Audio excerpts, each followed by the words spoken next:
യോശുവ അധ്യായം 14. കനാൻ ദേശത്ത് ഇസ്രായേൽ മക്കൾക്ക് അവകാശമായി ലഭിച്ച ദേശങ്ങളാവത്. പുരോഹിതനായ എലെയാസാരും നൂന്റെ മകനായ യോശുവയും ഇസ്രായേൽ ഗോത്രപിതാക്കന്മാരും തലവന്മാരും ഇവ അവർക്ക് വിഭാഗിച്ചു കൊടുത്തു. യഹോവ മോശെ മുഖാന്തരം കൽപ്പിച്ച പോലെ 9 ഗോത്രങ്ങൾക്ക് ചീട്ടിട്ടായിരുന്നു അവകാശം വിഭാഗിച്ചു കൊടുത്തത്.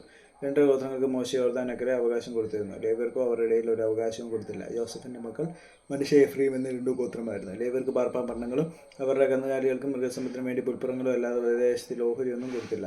യഹോവ മോശയോട് കൽപ്പിച്ച പോലെ തന്നെ ഇസ്രായേൽ മക്കൾ അനുസരിച്ച് ദേശം വിഭാഗിച്ചു. അനന്തരം യഹൂദാ മക്കൾ ഗിൽഗാലിൽ യോശുവയുടെ അടുക്കൽ വന്നു. കെനീസ്യനായ യെഫുന്നെയുടെ മകൻ കാലേബ് അവനോട് പറഞ്ഞത്, യഹോവ എന്നെയും നിന്നെയും കുറിച്ച് ദൈവപുരുഷനായ മോശയോട് കാദേശ് ബർന്നയിൽ വെച്ച് പറഞ്ഞ കാര്യം നീ അറിയുന്നുവല്ലോ.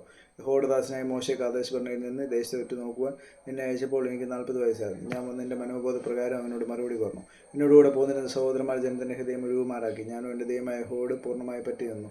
നീ എൻ്റെ ദൈവമായ യഹോവയോട് പൂർണ്ണമായി പറ്റി നിന്നുകൊണ്ട് നീ കാൽവെച്ച ദേശം നിനക്ക് നിൻ്റെ മക്കൾക്കും എന്നേക്കും അവകാശമായിരിക്കുമെന്ന് മോശെ അന്ന് സത്യം ചെയ്ത് പറഞ്ഞു. മരുഭൂമിയിൽ സഞ്ചരിച്ച കാലത്തെ യഹോവ മോശയോട് ഈ വാക്ക് കൽപ്പിച്ചത് മുതൽ ഈ 45 സംവത്സരത്തോളവും എന്നെ ഞാൻ താൻ അരുളി ചെയ്തിരുന്ന പോലെ തന്നെ ജീവനോടെ വെച്ചിരിക്കുന്നു. ഇപ്പോൾ എനിക്ക് 85 വയസ്സായി. മോശെ എന്നെ അയച്ച നാളിലെ പോലെ ഇന്നും എനിക്ക് ആരോഗ്യമുണ്ട്. പടവെട്ടുവാനും പോവുകയും വരികയും ചെയ്യുവാനും എൻ്റെ ആരോഗ്യം അന്നത്തെ പോലെ തന്നെ ഇന്നും ഇരിക്കുന്നു.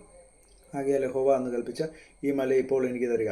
അനാക്യർ അവിടെ ഉണ്ടെന്നും പട്ടണങ്ങൾ വലിപ്പവും ഉറപ്പുമുള്ളവ എന്നും നീ അന്ന് കേട്ടിട്ടുണ്ടല്ലോ. യഹോവ എന്നോട് കൂടി ഉണ്ടെങ്കിൽ താൻ അരുളി ചെയ്തതുപോലെ ഞാൻ അവരെ ഓടിച്ചു കളയും. അപ്പോൾ യോശുവ അവനെ അനുഗ്രഹിച്ച് ഹെബ്രോൻ മല യെഫുന്നെയുടെ മകനായ കാലേബിന് അവകാശമായി കൊടുത്തു. അങ്ങനെ ഹെബ്രോൻ ഇന്നുവരെ കെനീസ്യനായ യെഫുന്നെയുടെ മകൻ കാലേബിന് അവകാശമായിരിക്കുന്നു. അവൻ ഇസ്രായേലിൻ്റെ ദൈവമായ യഹോവയെ പൂർണ്ണമായി പറ്റിയെന്നുകൊണ്ട് തന്നെ. ഹെബ്രോന് പണ്ട് കിര്യത്ത് അർബ എന്ന് പേരായിരുന്നു. അർബ എന്നവൻ അനാക്യരിൽ വെച്ച് അതിമഹാനായിരുന്നു. അങ്ങനെ യുദ്ധം തീർന്ന് ദേശത്തിന് സ്വസ്ഥത വന്നു.